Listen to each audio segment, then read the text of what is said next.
is a top 10. Oh my god, it's Chewbacca! You guys know it, and I know it. Sometimes the game industry loves to leave us all hanging in the way of sequels. A game can literally be a paragon of its kind, the absolute pinnacle of its genre, and still be left in the dust when it comes down to making a subsequent iteration.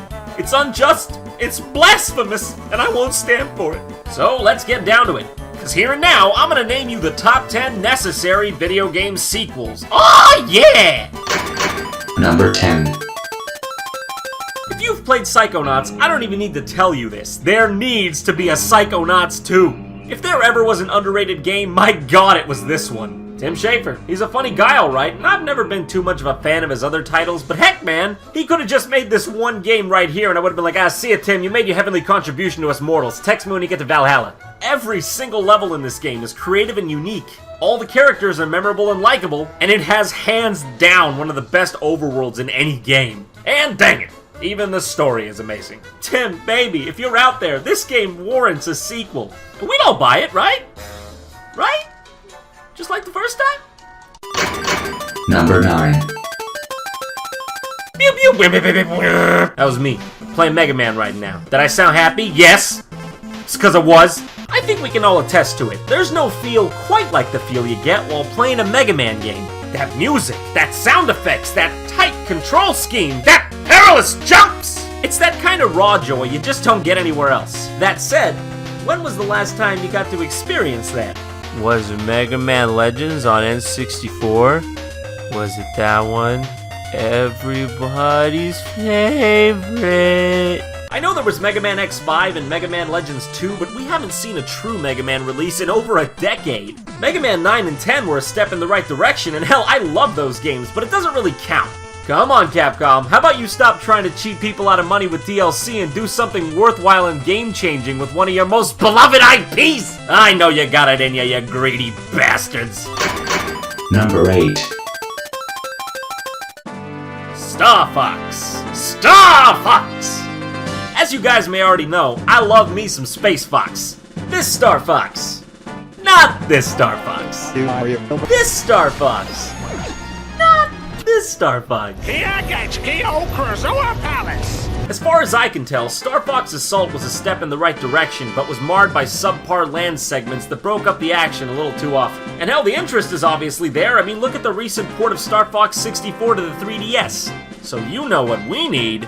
Star Fox 128! Except, maybe not that title because it's not good. Now I'm serious here. We need a true sequel to Star Fox 64. A true, full-blooded, fully featured, fully loaded, fully full Star Fox game.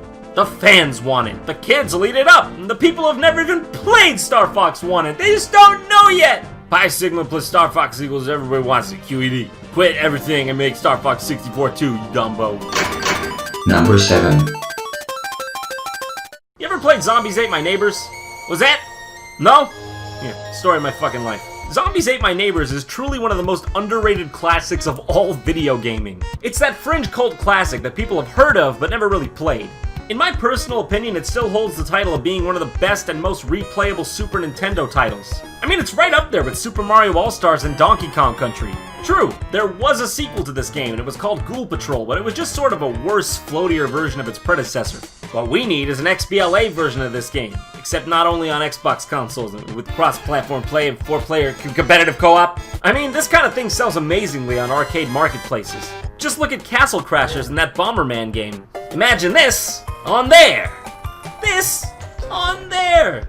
I think I made my point. Number 6. You know what they need to make? Pikmin 3!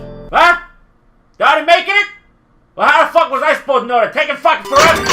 Number 5. id Software. May I bend a knee?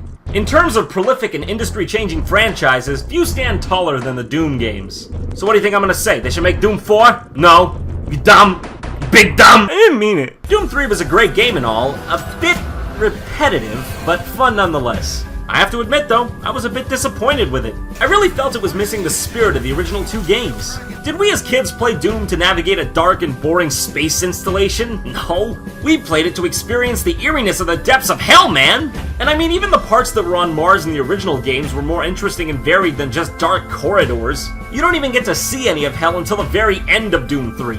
And by the time you get there, you realize the unfortunate truth that there's only like 30 minutes of it before the game's over. So I propose to you, id Software, when you go ahead and make Doom 4, make it Doom 2, 2. Not Doom 3, 2. Yeah, there we go, that's it. It's not confusing at all. Number 4. What can be said about Super Mario RPG that hasn't already been said? I don't know, I could try a few things. Super Mario RPG is similar to Windows Movie Maker. There we go, that probably hasn't been said. When all is said and done, nothing came close to the magic that this game brought to the table. It's a priceless sort of feel that I can really only relive in the classics of decades past. Times have changed, games are different now. So you know what we need? Windows Movie Maker 2! Didn't see that one coming, did you? Super Mario RPG 2, of course. And I know the Mario and Luigi and Paper Mario line of games have served as sort of a spiritual successor, and geez, trust me on this, Superstar Saga is one of my favorite RPGs of all time, but let's be true to ourselves here, they just don't quite hit the same spot. We need a game that looks like this, but plays like this. Looks like this, but plays like that. Shit! Number 3. Yeah, I know, Half-Life 3. Everyone's wanting it and expecting it. And they're gonna make it, right? Right? Right? It seems obvious that Half-Life is on its way to a third installment, especially since it's been 5 freaking years since the release of Half-Life 2 Episode 1, but I'm starting to get nervous. According to Internet News, Valve is to announce no game at E3 2012. As stated, we are not announcing anything at E3, really. We're not announcing Half-Life 3, Portal 3, or Left 4 Dead 3. We're gonna be showing stuff everyone already knows about. Come on, guys, give it a program here. I know, I get it. Trust me, I get it. You wanna wait till technology meets talent and make something groundbreaking. I get it. I just don't care. Make Half-Life 3. Okay, next, go. Turn a page, next. Go, next one, next. Number 2. He's a squirrel. He's a bat squirrel. He's a squirrel again. He's everyone's favorite furry smartass that needs another video game. I can't state this more strongly. Conker's Bad Fur Day is one of the most finely crafted polygonal platforming adventures I have ever partaken in. Ironically enough, too, because the writing is some of the most crudely crafted I've ever seen. The characters are lovable and original, the music is iconic, the gameplay mechanics are fluid and keep everything feeling fresh! I don't understand. I don't understand. This IP isn't even slightly close to spent. They've only just scratched the tip of the iceberg with it. In an industry that shits sequels out like they ain't got no other business, I am truly floored. Why not create Conker's next Bad Fur Day? What would the story be, you ask? Fucking, I don't know. Conker does PCP and stumbles upon another wacky world. Done. Oh, wait a second. This game was made by Rare, huh? Oh, jeez. Then nowadays, maybe they shouldn't be the ones to make it. Number 1. Speaking of Rareware, who will speak for the bear and bird? I will, that's who. It's obvious, isn't it? Must I even say it? Banjo-Kazooie is possibly the finest 3D platforming game of all time, and Banjo-Tooie isn't far behind. So damn it, I ask, where is our Banjo 3? Banjo 3? Banjo 3? I don't even... The original Banjo-Kazooie game took the idea of collecting stars within a level and amplified it by 10 and...